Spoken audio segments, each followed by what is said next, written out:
has come to our family. You remember our venerable house? Opulent and imperial, gazing proudly from its stoic perch above the moor. I lived all my years in that ancient, rumor-shadowed manor, fattened by decadence and luxury.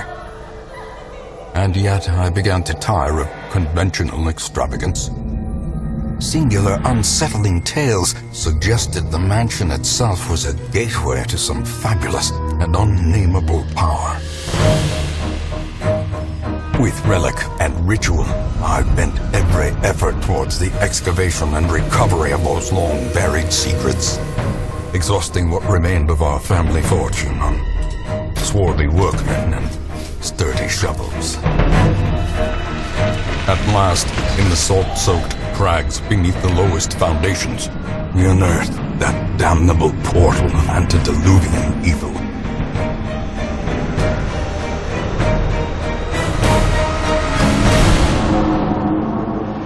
Our every step unsettled the ancient earth. But we were in a realm of death and madness. In the end, I alone fled laughing and wailing through those blackened arcades of antiquity. Until consciousness failed me. You remember our venerable house, opulent and imperial. It is a festering abomination. I beg you, return home, claim your birthright, and deliver our family from the ravenous, clutching shadows of the darkest dungeon.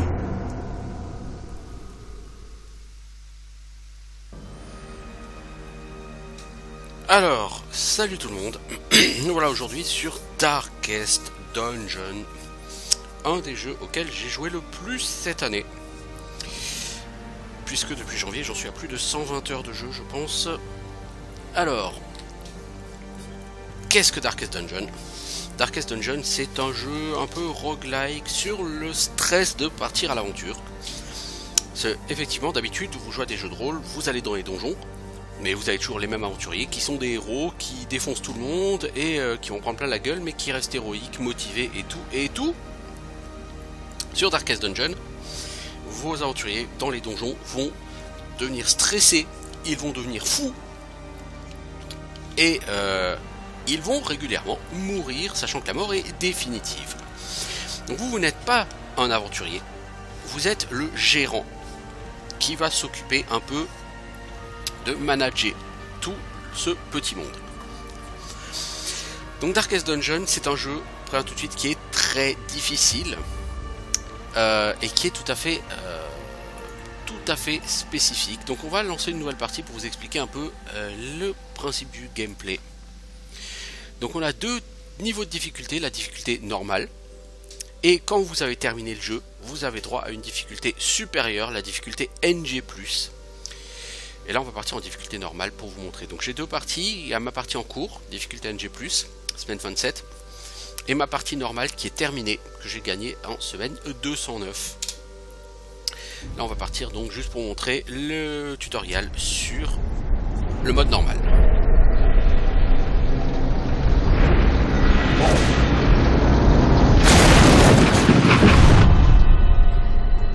You will arrive along the old road. It winds with a troubling, serpent-like suggestion through the corrupted countryside, leading only, I fear, to ever more tenebrous places. There is a sickness in the ancient pitted cobbles of the old road, and on its writhing path you will face viciousness, violence, and perhaps other damnably transcendent terrors.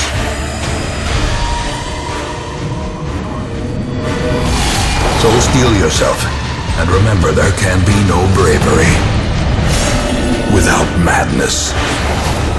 The old road will take you to hell, but in that gaping abyss, we will find our redemption.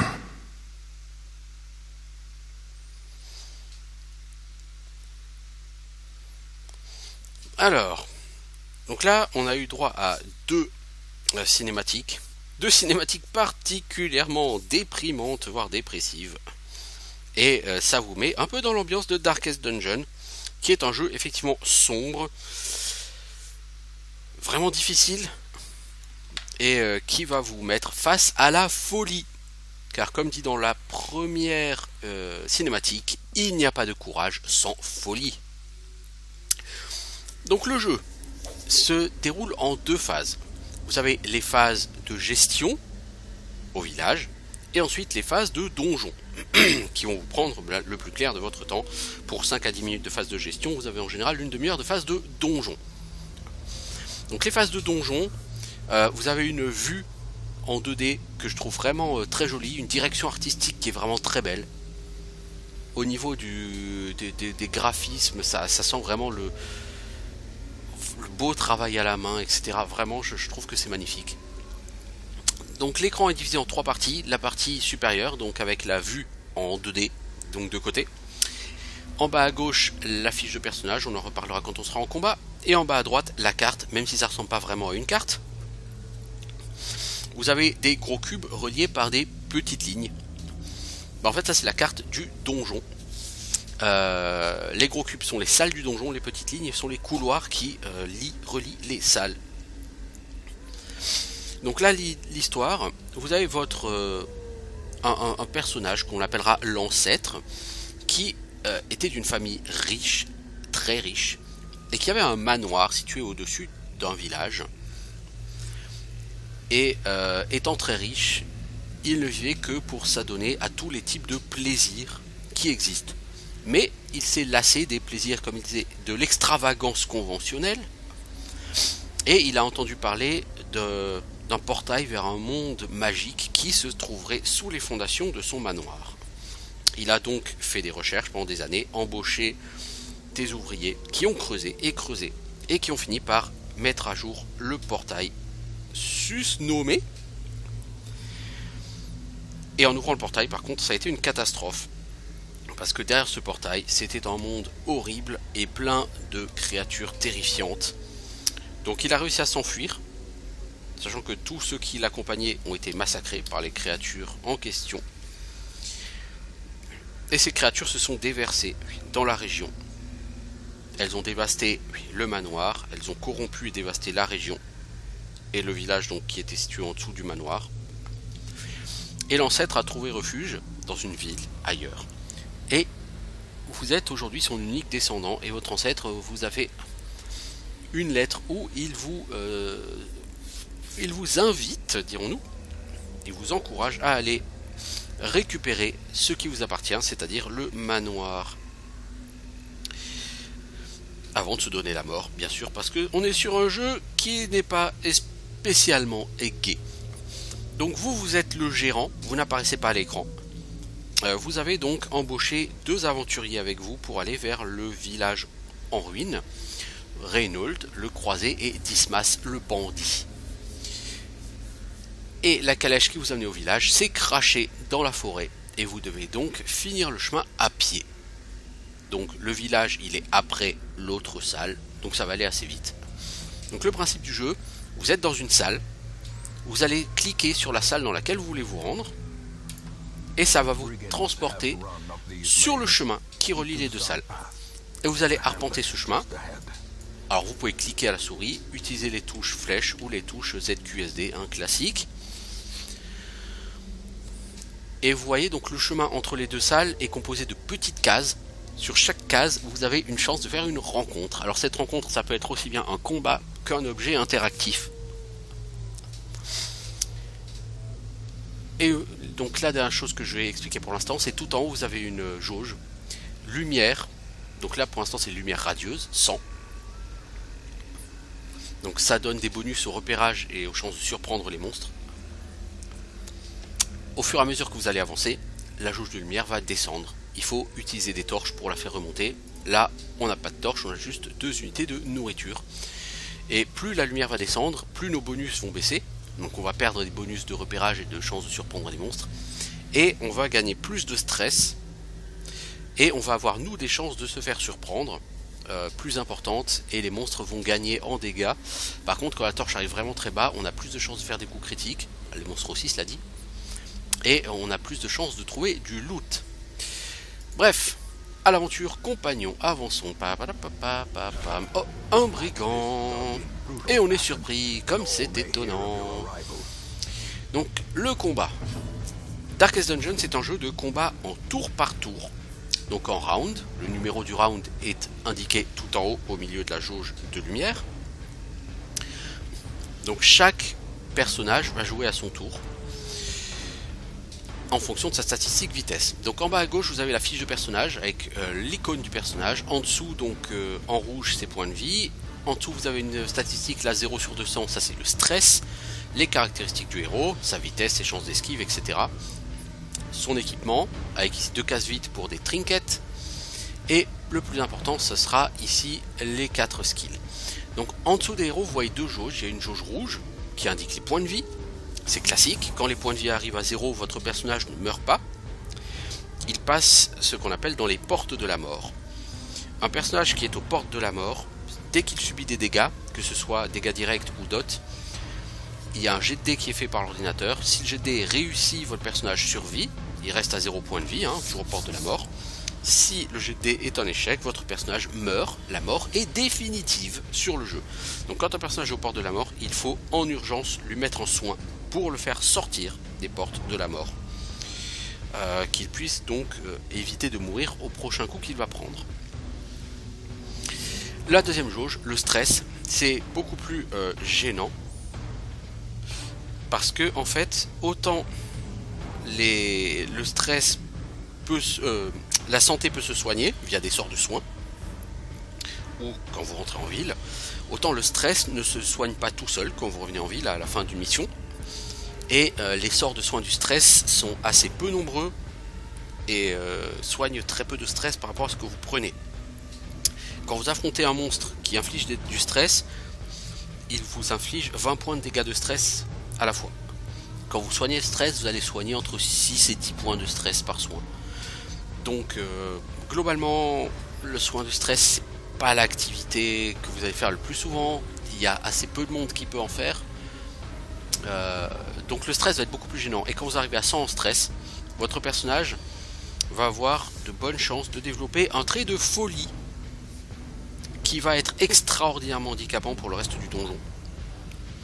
Puisqu'un personnage atteint de folie va stresser ses camarades, ce qui peut du coup faire des réactions en chaîne. Et ça va l'handicaper énormément pendant le combat, puisqu'un personnage stressé peut refuser de soigner ses potes, ou de se faire soigner, ou de manger, ou d'attaquer, ou il peut décider d'agir tout seul de lui-même. C'est relativement une catastrophe, un personnage fou. Et si votre personnage dépasse les 100 en stress et qu'il monte jusqu'à 200, il peut avoir une crise cardiaque qui peut provoquer sa mort. Donc le stress, c'est vraiment ce qui va être le plus gênant sur ce jeu, sachant que le stress va avoir tendance à monter assez régulièrement, tout seul. Alors au niveau des combats, donc chaque personnage a 4 skills.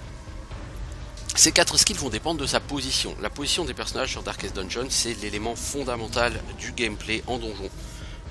Puisque quand vous sélectionnez un skill, au-dessus du nom du skill, là par exemple ouvre-veine, vous avez à gauche 4 points, dont certains sont gris, d'autres jaunes, et à droite 4 points, certains sont rouges, d'autres sont gris. En fait, ça vous indique les positions que vous devez avoir et que votre ennemi doit avoir pour pouvoir être ciblé par ce skill. Par exemple, là, vous voyez, on n'a que 2 personnes. En réalité, il y a 4 slots de personnages de votre côté et pour l'adversaire. Pour pouvoir utiliser ouvre-veine, il faut que le bandit soit sur les slots 1, 2 ou 3. Donc s'il est dans le slot tout à fait à l'arrière, il ne peut pas utiliser ouvre-veine. Et il peut l'utiliser que sur des ennemis qui sont en position 1 et 2. Donc si par exemple votre personnage, là, il voulait taper sur un adversaire qui est en 3e ou en 4e position, bah, il ne pourrait pas le faire avec ouvre-veine. Par contre, avec tir au pistolet, il pourrait toucher quelqu'un en position 3 ou 4. Mais il ne pourrait pas le faire parce qu'il est en position 1 et que tir au pistolet n'est pas disponible quand vous êtes en position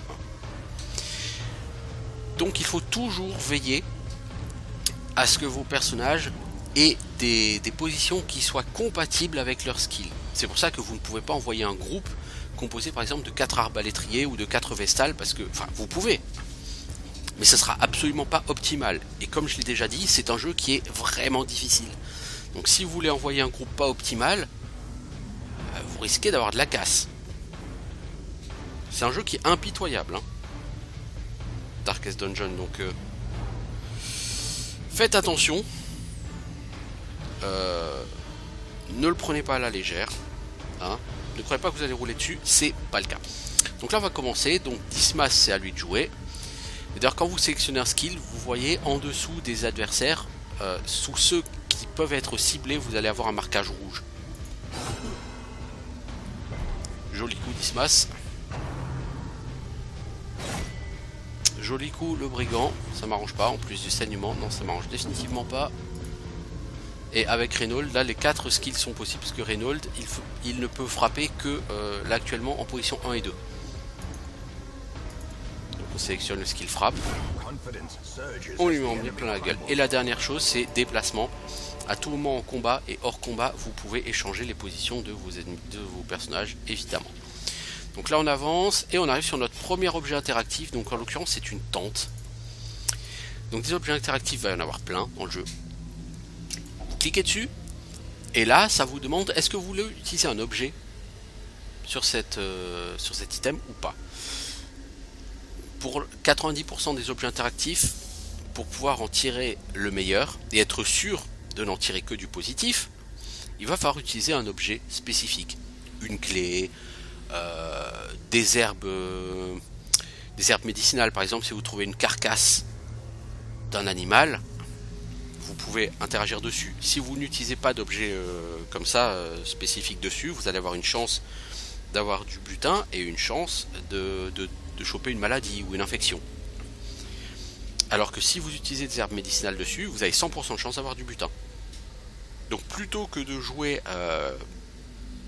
comme ça à la roulette, bah il vaut mieux utiliser l'objet nécessaire, parce que vous allez déjà prendre assez de dégâts dans la gueule, que vous n'avez pas besoin en plus de vous coller des infections. Mais là cette tente, c'est un des rares objets sur lesquels il n'y a pas d'objet utilisable, et de toute façon dans notre inventaire on n'a rien. Donc on va l'utiliser comme ça. On y trouve du butin, 1500 pièces d'or, c'est très bien. Et on arrive au bout du couloir. Donc j'ai 2 unités de nourriture, donc Reynold va les manger, ce qui va le soigner un peu. Et on clique sur la porte, donc pour atteindre la salle suivante. Et ce faisant, on voit que la torche, elle a baissé. Et face à nous, on a un seigneur brigand, donc c'est un ennemi de grande taille. Il utilise deux slots, donc il prend les slots 1 et 2. Et le tireur qui est sur le slot numéro 3. Le tireur, lui, fait quasiment que des dégâts AOE quand il est pas en slot 1. Donc il va être assez casse-bonbon. Mais on va quand même focus sur le seigneur brigand parce que lui il peut faire extrêmement mal.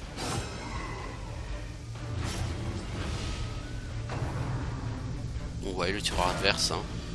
Heureusement il a raté. Lui il peut faire vraiment très mal. Blanquet, tir à bout portant, ça fait mal, ça a de fortes chances de faire un coup critique et ça peut repousser votre personnage.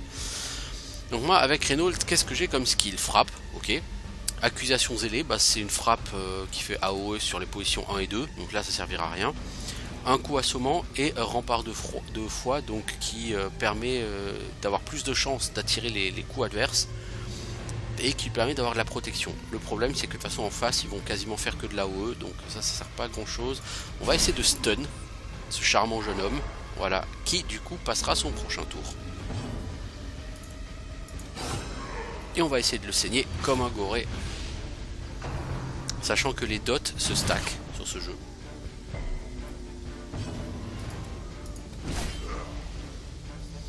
Vas-tu mourir toi? Non, tu veux pas. Voilà.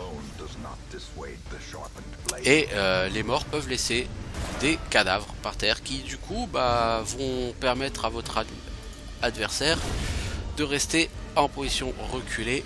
Voilà, on a détruit le cadavre. Du coup lui il peut plus faire d'AOE, il a plus que tir précipité qui est un tir qui fait très peu de dégâts, qui sera donc pas un danger pour moi et j'ai plus qu'à l'achever. Voilà, facile. Et je récupère donc du butin, des contrats, des portraits, ça s'appelle des heirlooms. Je vais juste vous montrer. Ici on est face à un coffre avec une serrure. Donc normalement, si on a une clé, donc on utilise la clé, ça ouvre le coffre et on n'a que du butin et il peut rien nous arriver de mal. On n'a pas de clé, donc on va essayer d'ouvrir le coffre sans clé. Et voilà, il est piégé et donc il a resté à l'infection. Reynolds, c'est bien, mais sinon il aurait pris des dégâts. Là en l'occurrence c'est pas gênant, le donjon est fini. Mais ça vous amusez pas à le faire en général. Parce que si c'est pour prendre des dégâts supplémentaires en plein donjon, vous prenez déjà assez de dégâts comme ça. Là la quête est terminée. Vous arrivez sur le bilan, donc avec le butin. Ici les legs collectés. Les traits acquis. Donc un trait négatif, un trait positif. Donc le trait négatif était pas terrible.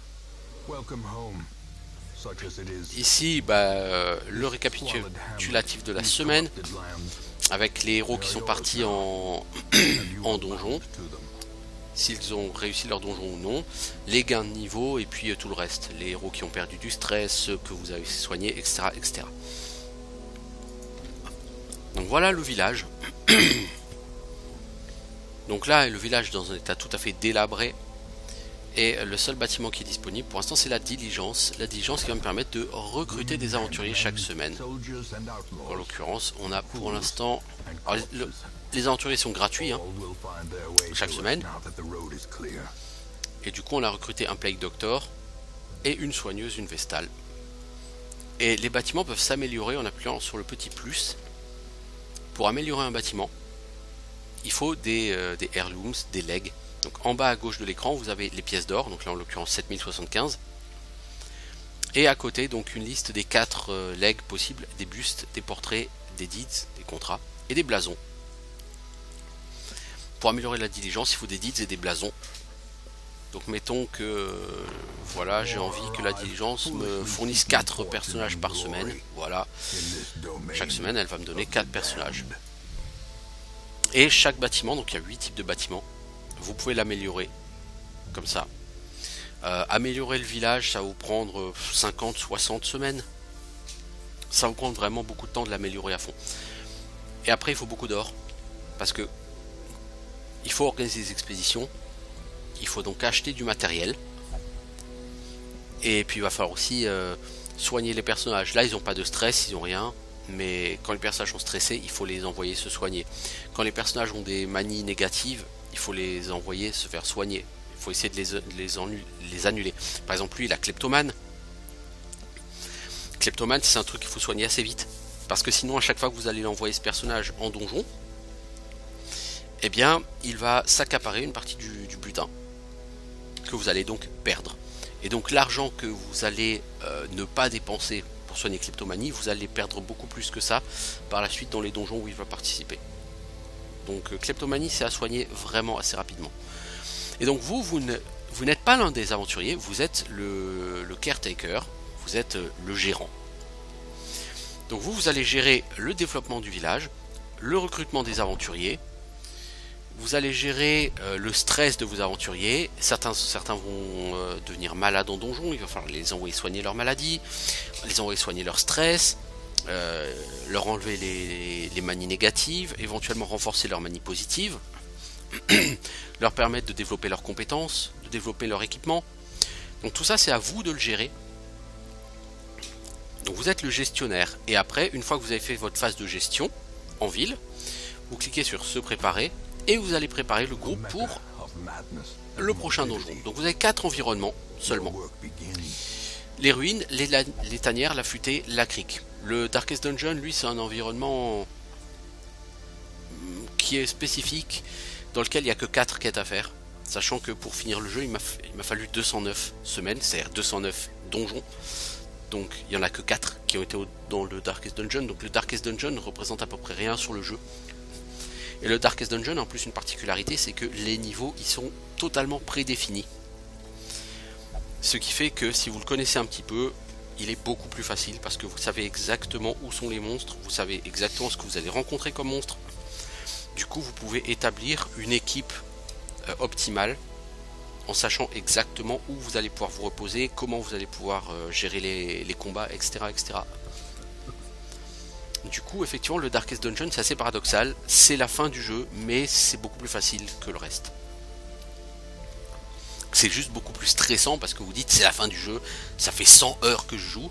Et techniquement, c'est ça, il m'a fallu quasiment 100 heures pour finir ma première partie. Donc ça fait 100 heures que je joue. Des personnages, si jamais j'essaye de fuir du Darkest Dungeon, je vais perdre définitivement des personnages. Donc il faut pas que je me rate parce que des personnages, j'en ai pas tellement. J'ai pas envie de recommencer trop à zéro. Et donc effectivement, le Darkest Dungeon c'est stressant. Mais globalement c'est quand même vachement plus facile. Et donc vous avez 4 environnements.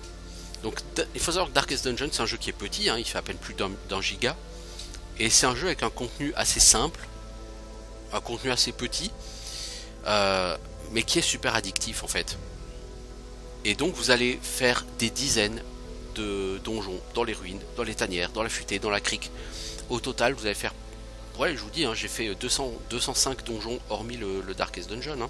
Donc ça fait une moyenne de 51 donjons dans les ruines, dans la futaie, dans les tanières et dans la crique. Sachant que dans la crique j'en ai fait un peu moins qu'ailleurs parce que la crique est quand même singulièrement plus difficile je trouve que les autres environnements. Donc les ruines c'est plutôt des impies et des morts vivants. Les tanières, alors les impies et les morts vivants vous pouvez les trouver partout. Les tanières vous pouvez trouver en spécifique des hommes cochons qui vont beaucoup vous stresser, vous coller des maladies. Dans la futaie en spécifique vous allez trouver plus des bandits. Les bandits vous pouvez en trouver ailleurs aussi. La futaie vous allez trouver plus des bandits et vous allez trouver aussi des espèces de champignons mutants qui eux vont avoir tendance à vous coller beaucoup de dégâts d'infection et des maladies. Dans la crique c'est plutôt des hommes poissons. Donc vous pouvez aussi y trouver des impies, des morts vivants, vous pouvez aussi y trouver des bandits, mais vous allez trouver essentiellement des hommes poissons, des hommes crabes, des méduses. Eux sont globalement plus résistants que les autres donjons. Ils infligent beaucoup de dégâts de saignement et pas mal de dégâts de stress. C'est globalement vraiment un environnement plus difficile. Bon là, pour la première quête, vous êtes obligé d'aller dans les ruines. Et donc après, vous faites votre groupe. Donc là, on n'a que 4 personnages. En bas, vous voyez, on a 4 slots. Donc on va devoir sélectionner 4 personnages. Et pour savoir comment faire le groupe, en fait, vous faites un clic droit sur le personnage. Vous avez sa fiche de personnage. Tout en haut, il y a place favorite et cible favorite. Alors cible favorite, on va pas forcément... Ça c'est utile essentiellement quand vous allez viser des boss. Si par exemple le boss qui s'appelle la harpie, c'est un boss qui sera toujours uniquement en position 3 et 4. C'est un boss qui ne sera jamais dans une autre position que 3 ou 4. Par exemple un croisé, lui il ne touche que les positions 1 et 2. Contre la harpie, non. Vous n'utilisez pas ce personnage, il sert à rien, il pourra jamais toucher le boss. Mais ça vous le savez pas au début. Donc sur votre première, comme votre groupe de base, il va comprendre Reynold, vous allez dire ah là là, sur le premier boss, je vais envoyer Reynold quoi, groupe de base, tout ça. Et Reynold pourra jamais toucher le boss, et le boss va vous faire wiper, et vous allez avoir les boules. Mais vous allez vite comprendre que pour les boss, il faut des équipes spécifiques avec des compositions bien pensées, bien réfléchies. Donc, Reynold, il préfère les positions 1 et 2. Dismas, il préfère les positions 2 et 3. Torel, 3 et 4. Malville, 3 et 4.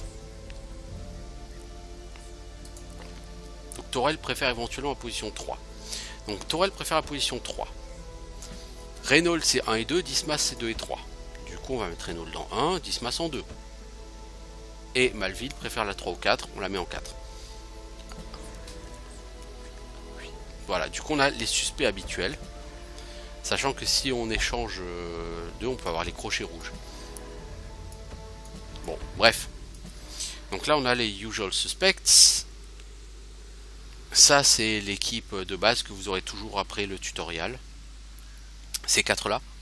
Sauf si vous perdez quelqu'un dans le tutoriel, auquel cas vous aurez peut-être pas cette équipe. Et une fois que c'est fait,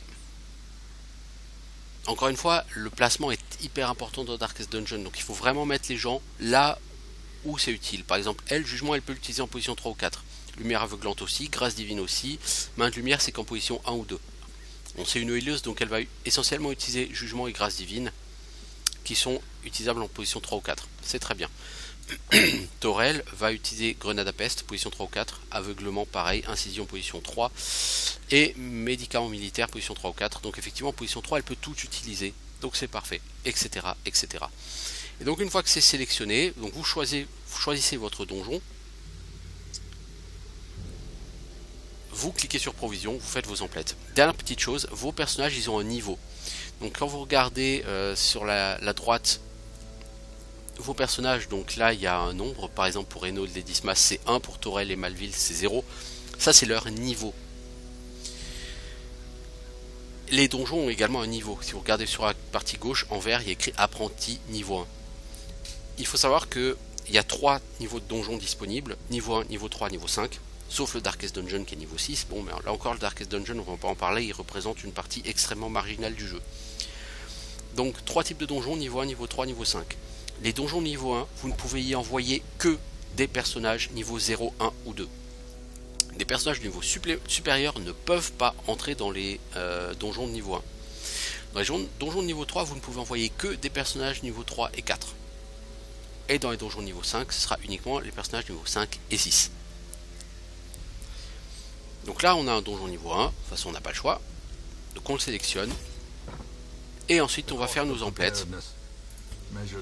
Sachant que pour un donjon de type court, on prend toujours 12 de bouffe. 2 pelles.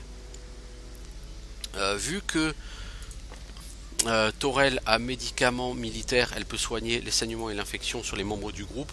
On va prendre qu'un seul bandage et un seul anti-venin. On va pas en prendre plus. Une herbe médicinale, ça on en prend tout le temps.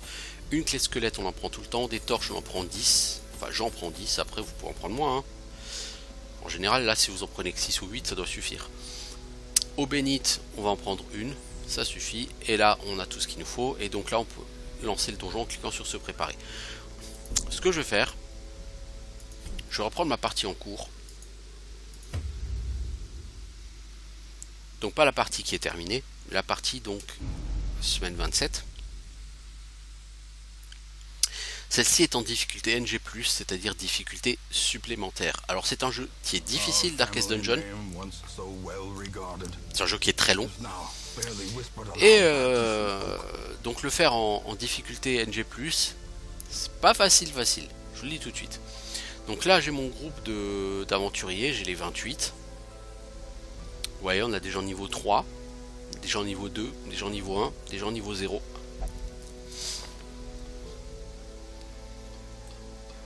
Donc au niveau de la répartition, vous avez donc 4 environnements. Là j'ai accès à des quêtes de niveau 3 et à des quêtes de niveau 1. Et il y a des boss.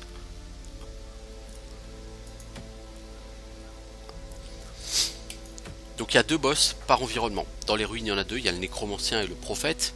Dans les tanières il y a le dieu porcin et la chair abominable. Dans la futaie il y a la harpie et le canon. Et dans la crique il y a la sirène et l'équipage. À mon sens le plus difficile de loin c'est le canon. C'est celui que je déteste faire. Chaque boss existe en version niveau 1, en version niveau 3 et en version niveau 5. Ce qu'il faut au total 24 boss avant d'attaquer le Darkest Dungeon. Les strates sont les mêmes. Hein. La différence c'est les chiffres. Les boss de niveau 1 sont relativement faciles, ils peuvent pas vraiment vous one-shot. À partir du niveau 3, ils peuvent vous one-shot et là il faut avoir une composition aux petits oignons et du stuff correct. Si vous n'avez pas vos personnages bien développés, pour les boss à partir du niveau 3, vous allez en chier des bulles carrées. Et le problème, comme je l'ai dit, c'est qu'un donjon de niveau 1 ne peut être fait que par des héros niveau 0, 1 ou 2. Or, vous avez 8 boss à tuer au niveau 1. Sauf que pour pouvoir tuer les boss, il faut d'abord avoir fait un certain nombre de donjons dans l'environnement. Par exemple, la crique, j'ai tué que la sirène, j'ai pas encore tué le deuxième boss, c'est le seul qui me reste au niveau 1. Parce que j'ai tué les 7 autres au niveau 1. Il faut l'équipage. Pour avoir l'équipage, il faut que la crique ici soit niveau 3. Actuellement, elle est niveau 2. Donc il faut que je fasse des donjons dans la crique pour faire monter le niveau à la crique de crique au niveau 3 pour que soit disponible le deuxième boss niveau 1. Pareil, les tanières, si je veux faire apparaître, ou la futaie, si je veux faire apparaître le premier boss niveau 3, il faut que je les fasse monter. Il faut que je pexe, sachant que quand un environnement est niveau 3, pour le faire passer niveau 4, il faut y faire 6 donjons. Là, la crique, il faut que je fasse 2 donjons de plus pour la faire monter de niveau. Or, quand vous faites des donjons, vos personnages gagnent des niveaux d'expérience. Donc si je veux aller tuer le deuxième boss de la crique, il faut pas que j'envoie... il faut que j'ai quand même un certain stock de gens niveau 0 ou 1.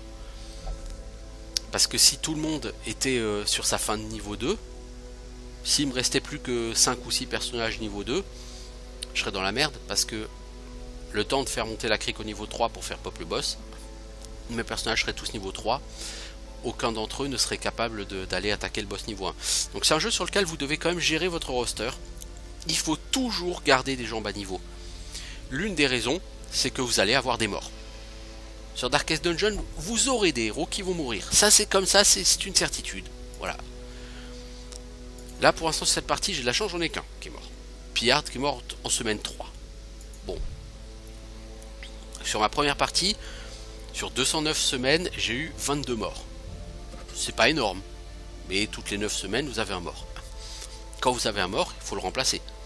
Quand vos personnages sont bas niveau, c'est pas gênant, ça se remplace facilement. Quand vos personnages sont tous niveau 6, et que le personnage qui est mort, c'est un qui est relativement nécessaire pour la prochaine étape du Darkest Dungeon, par exemple, eh ben, il faut en recruter un. Vous allez recruter niveau 0, il vous le faut niveau 6. Donc il faut qu'il fasse beaucoup de donjons. Et le problème, c'est qu'il ne peut pas faire les donjons seul. Donc il faut que vous ayez une team complète de bas niveau. Et c'est comme ça à chaque fois. En fait, vous allez avoir régulièrement des morts et il va falloir remonter ces personnages depuis le niveau 0. Donc il va falloir refaire régulièrement des teams complètes de niveau 0 qui vont devoir farmer les donjons. Et plus le niveau global de vos aventuriers est élevé, et plus c'est lourdingue. Parce que quand vous devez repartir du niveau 0 pour un maître chien, bah déjà il faut attendre qu'on vous en propose un dans la diligence. Par exemple là on m'en propose pas de maître chien. Et une fois qu'on vous en propose un, bah faut le recruter. Généralement il est niveau 0. Et bah après il faut se débrouiller pour le monter quoi en niveau. Et c'est long.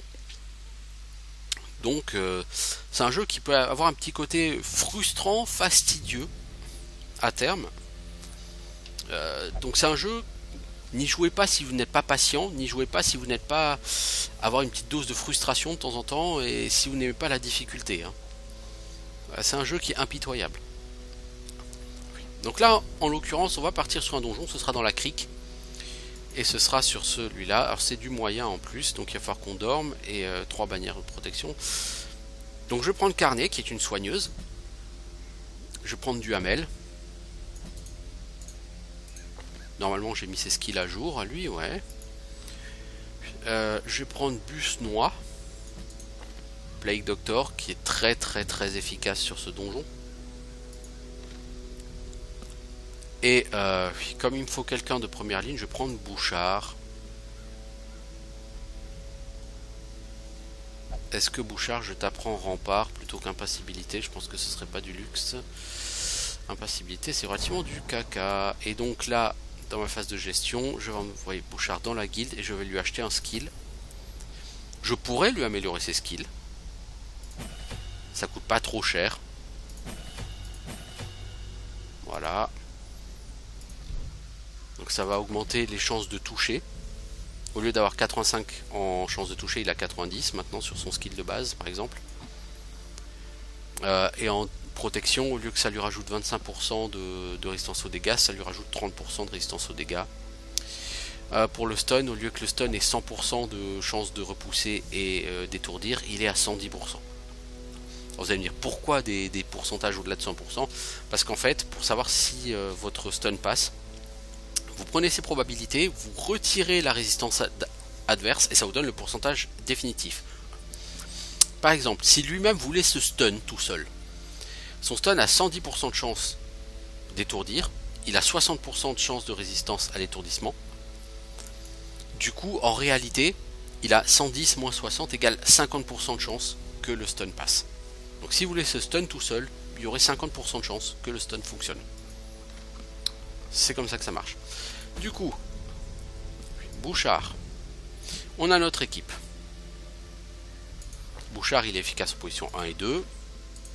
Lui, efficace en position 1, 2, 3. Elle en position 2, 3.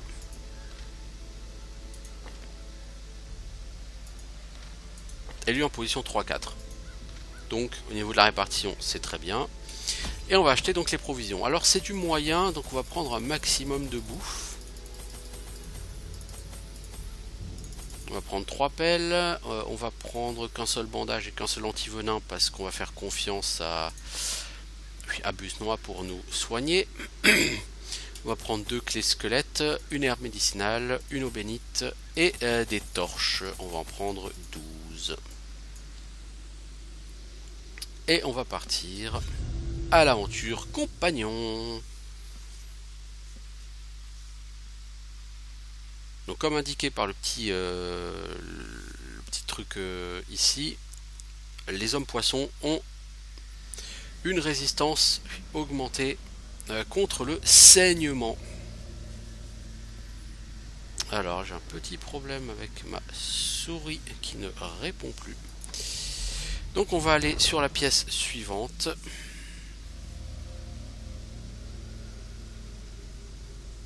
Juste un petit instant. J'ai un léger problème de souris. Donc là on est dans le couloir. On va avancer. Allez, on prend un piège dans la gueule directement. Sinon c'est pas rigolo. Du coup on a bouffé du stress. On a des legs. Ça c'est toujours bon à prendre. Et on va craquer une torche en entrant dans la pièce. Et ça c'est un des objets qu'on doit activer. Ok, parfait, parce que le but de cette mission c'est d'activer 3 objets comme ça. On peut les trouver dans les salles ou dans les couloirs, ces objets activés.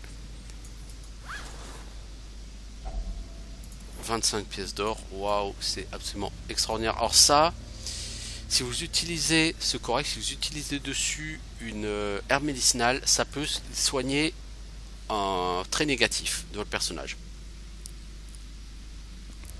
Donc Bouchard il a des traits négatifs dont je me passerai bien. Duhamel, ça va. Carnet, peur des humains. Ça me plaît pas spécialement, mais bon. Mais toi, tu es 100 fois.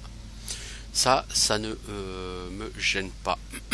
Outre mesure. Donc on va quand même envoyer plutôt Bouchard pour se faire supprimer une manie négative. Et c'est phobie de la crique. Ça tombe bien. Il subira moins de stress dans la crique. Ça tombe très bien parce qu'on est dans la crique. Il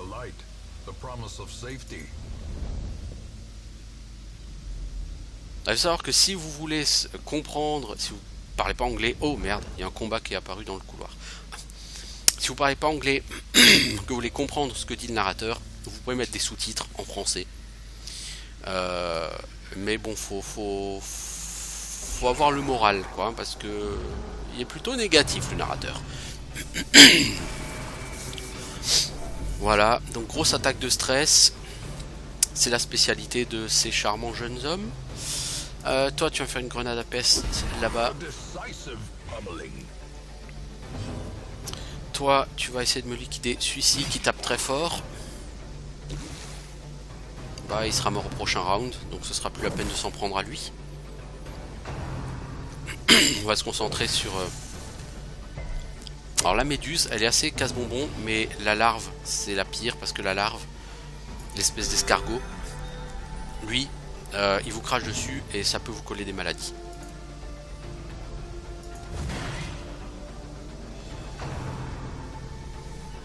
Et les maladies, non seulement ça vous handicape, mais ça coûte beaucoup d'argent à soigner. Ah merde, il a soigné son pote, fait chier. Moi qui comptais ce qu'il meurt ce round-ci, c'est râpé. Allez, un petit coup de saignement, un petit coup de saignement. Du coup, toi, tu vas soigner le saignement sur ton pote. Et toi, voilà, tu m'achèves ce vilain là. Sérieusement. Toi, tu vas soigner encore ton pote derrière.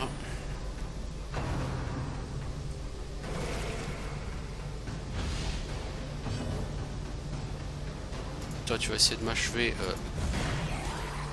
ou de faire en sorte que ce jeune homme meure à son prochain round, ce qui est le cas parce que j'ai pas envie de prendre plus de stress dans la tronche. Toi, tu vas essayer de d'empoisonner l'escargot parce que l'escargot a une très forte résistance aux dégâts physiques. Donc l'idéal c'est de l'empoisonner. Toi, t'as pris de super cher, c'est pas cool. Voilà, t'as fait 2 points de dégâts. L'escargot, il est sûr de mourir quand ce sera son tour. Toi, t'essayes de soigner ton pote. Merci.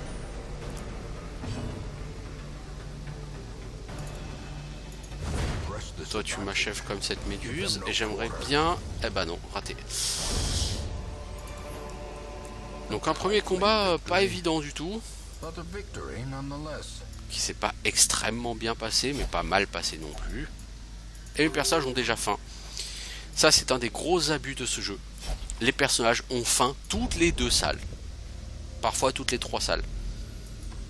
Ce sont de vraies machines à bouffer, c'est pire que des bébés. Oh la vache. Oh la vache. Ça, c'est double catastrophe. Catastrophe numéro 1, le groupe adverse, il y a 2 ennemis qui vont me stresser à fond. Et 2 qui tapent très fort. Catastrophe numéro 2.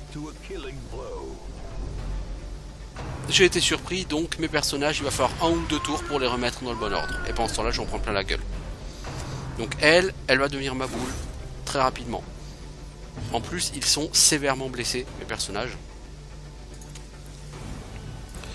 Bah toi, ça sert strictement à rien que tu bouges pour l'instant. Donc tu vas essayer de faire bouger ton pote. Toi, il faut absolument que tu avances. Et toi là-bas, il faut que tu avances aussi. Toi la grande, tu vas essayer de te healer parce que t'as pris très cher. Mais je pense que ce donjon là on n'ira pas au bout.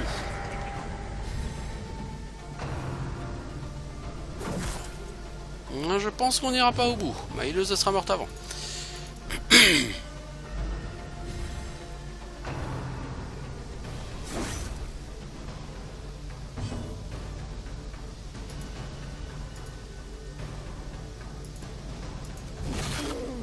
T'aurais pu être un peu plus efficace, mec, parce que c'est de la merde ce que tu viens de faire.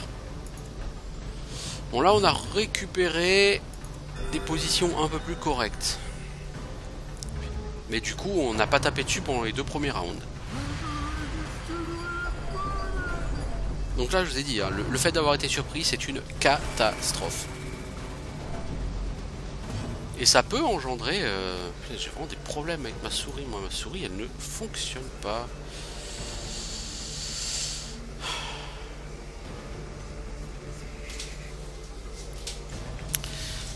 Pour quelle raison ma souris décide-t-elle de faire des siennes?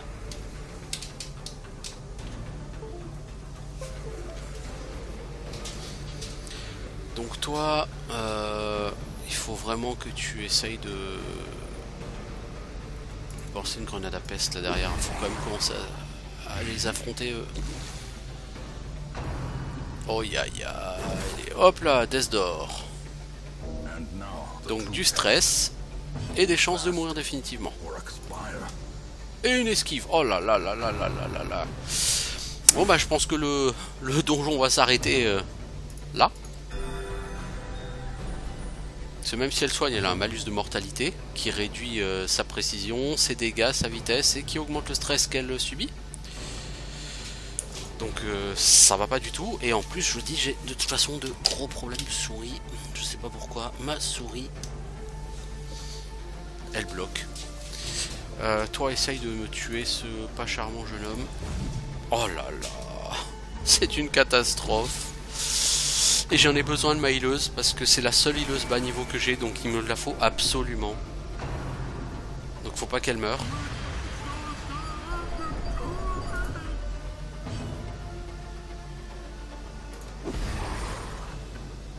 Est-ce que je vais seulement réussir à tuer ce groupe? Parce que ça m'a coûté hyper cher de lancer ce donjon.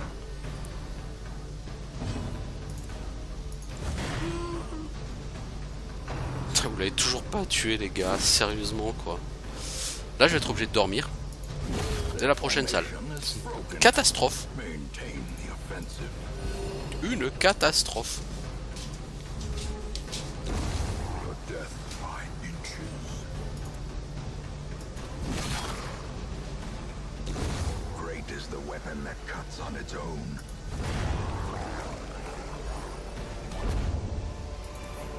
Une catastrophe. Donc, j'ai trop d'items. Qu'est-ce qu'on va...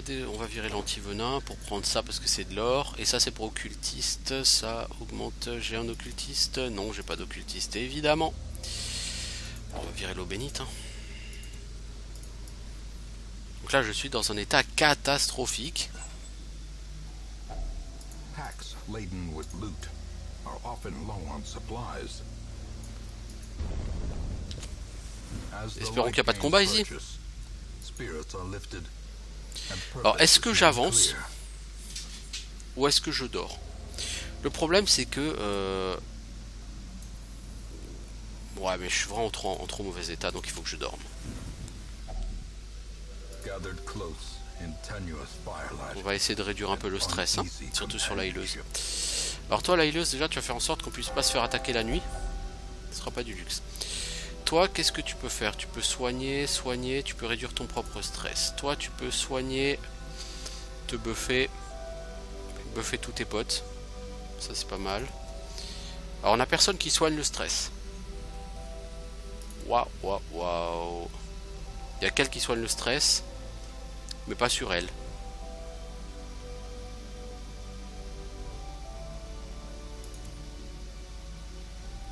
Ça, c'est sur un compagnon. Pff, la vache. Non, c'est pas sérieux, ça.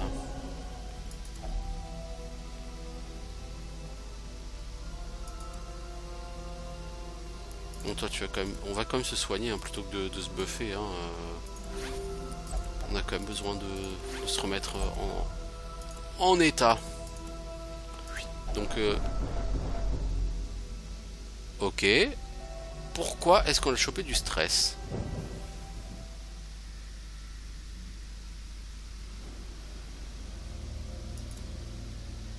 Ouais, du coup, on s'est reposé pour rien. Super.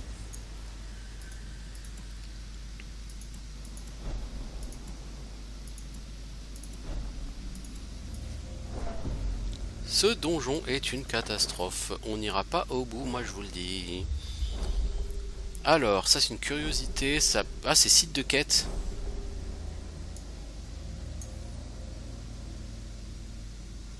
Les deux sites de quête sont à côté? Se pourrait-il que l'on finisse le donjon aussi vite? Ah, c'est possible, hein. Sur ce jeu, on peut toujours finir le donjon vite. Oh, et puis là-bas, il y a une... Oh là là là là là là.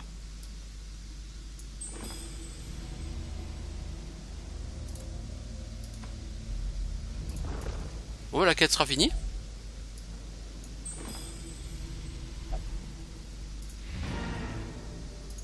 On va continuer parce qu'on va essayer de faire de l'argent. Pas dans ce couloir.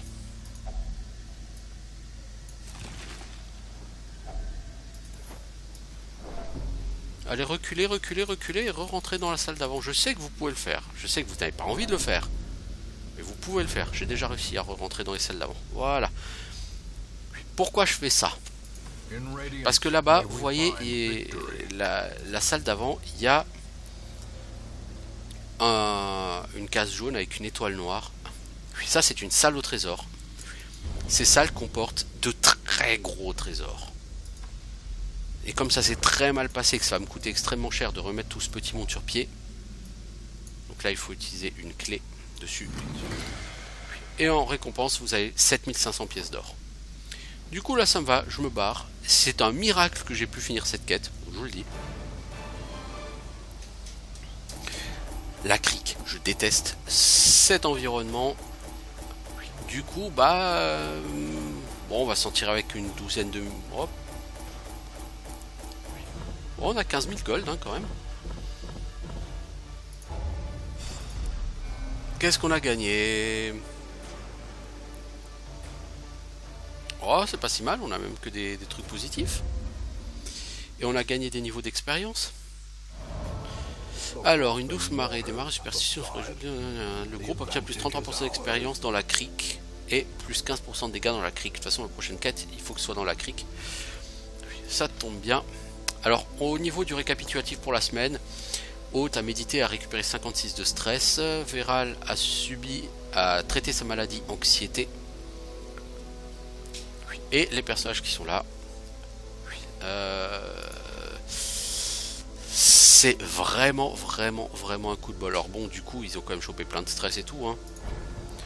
Mais toi, Carnet, par exemple, il faut que tu commences par améliorer tes skills, quoi. Voilà.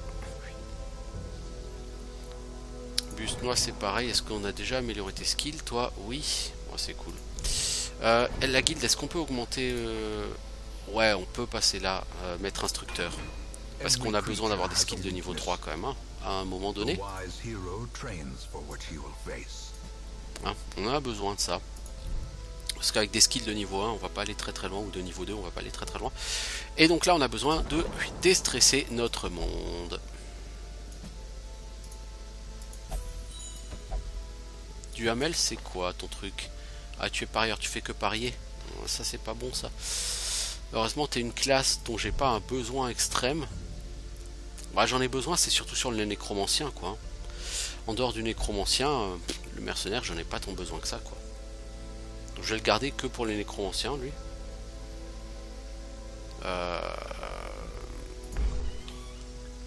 Tu fais que parier. Le problème, c'est que quand il parie, il peut perdre une partie de mon argent. Et ça me plaît pas trop. Busnois et Bouchard, vous, j'ai besoin de vous. Donc Busnois, toi, tu vas aller picoler. Et Bouchard, ne me dis pas que tu peux que picoler parce que sinon je suis dans la mort. Merde. Non, tu peux juste pas aller au bordel. Ok. Donc tu peux aller à l'abbaye. Voilà. Et il me reste 38 000 gold, sachant que j'avais 33 000 avant de partir. Là j'ai toute la liste des trinkets que je possède. Là j'ai un trinket pour les occultistes, c'est très bien. Mes occultistes, le problème c'est qu'ils sont niveau 3. Solaire, t'as déjà 2 trinkets? Non, t'en as qu'un. Voilà, maintenant t'en as 2. Ça c'est pour mercenaires. Donc justement ça tombe bien. Du Hamel, je vais te donner ça, ça c'est pour toi. 20% restance au malus, restance à maladie, déplacement, etc. Bon, ouais, voilà. Donc j'ai amélioré un bâtiment. Tout ça c'est très bien. Si je veux améliorer le sanatorium, enfin l'abbaye, il me faudrait quoi? Je pourrais augmenter la résistance du stress, réduire le coût du traitement au transept, ou dans la salle de pénitence. Je vais augmenter les deux.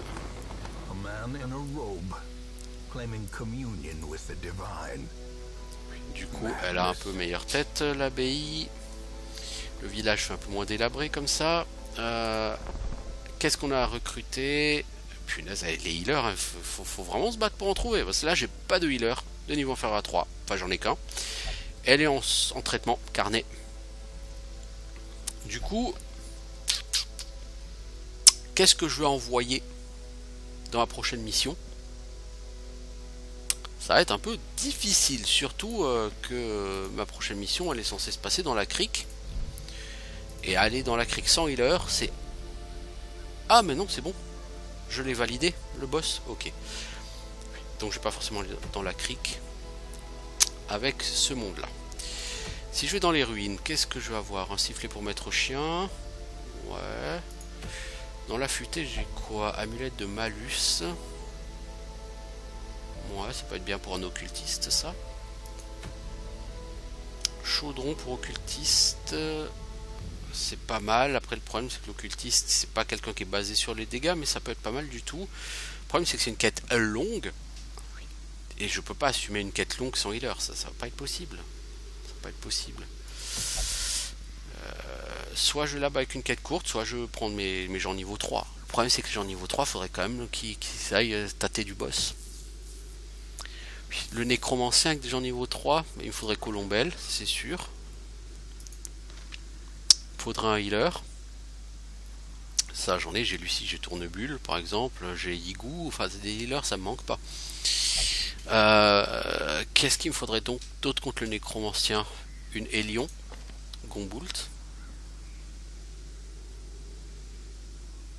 Sachant que si j'avais une deuxième Hélion, ça serait pas du luxe.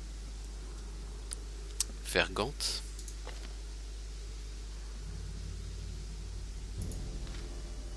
Et je prendrais qui en dernier contre le nécromancien? Alors contre le nécromancien ce serait Fergante. Mettons Lucie.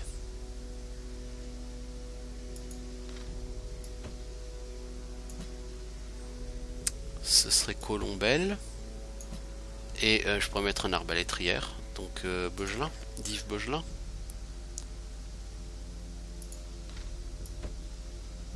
Ce sera un groupe qui serait pas mal ça pour le nécromancien. Donc ce que je vais faire c'est quand même que je vais leur améliorer leurs skills. Fergante, toi tes skills on va te les passer au niveau supplémentaire. Ça il te le faut, traîner de fer. Les autres on va te les laisser niveau 1 parce que ça coûte très cher. Lucie, toi on va t'augmenter tes heals.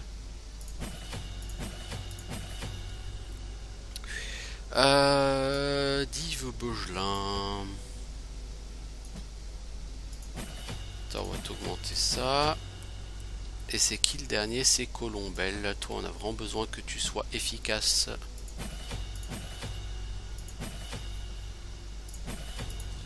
Oui, ça m'a coûté extrêmement cher.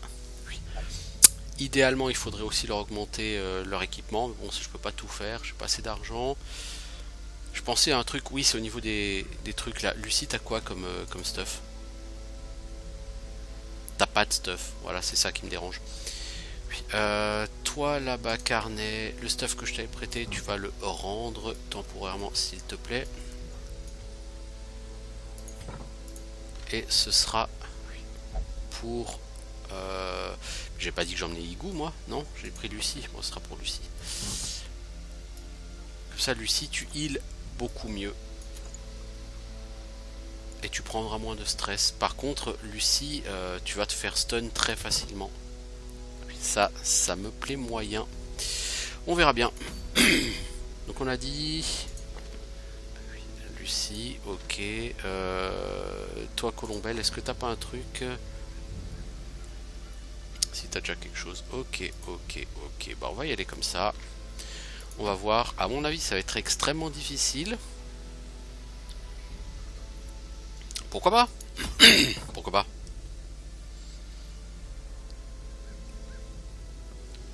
Par contre, ça sera pour une autre vidéo. Ça fait déjà 1 heure qu'on y est, c'est énorme. Donc je vous dis à bientôt peut-être sur d'autres vidéos sur Darkest Dungeon. Donc vous voyez, c'est un jeu pas facile. L'échec vous guette. Sur n'importe quel combat, vous pouvez avoir un échec, même si le donjon s'est super bien passé jusqu'avant. Il y a un côté random qui peut être hyper frustrant, mais c'est un jeu qui peut à côté être super gratifiant. Donc, il y a du positif, il y a du négatif, mais globalement c'est un jeu qui est très addictif. C'est un petit jeu qui a l'air simple comme ça, mais qui ne l'est pas. Et encore une fois, si vous aimez la difficulté, si vous aimez les jeux qui sont longs, hein, je vous dis, pour finir le jeu, il m'a fallu une centaine d'heures. Si vous aimez les jeux qui vont vous demander de réfléchir, bref, pas des jeux faciles et fast food, alors ce jeu sera fait pour vous. Donc n'hésitez pas.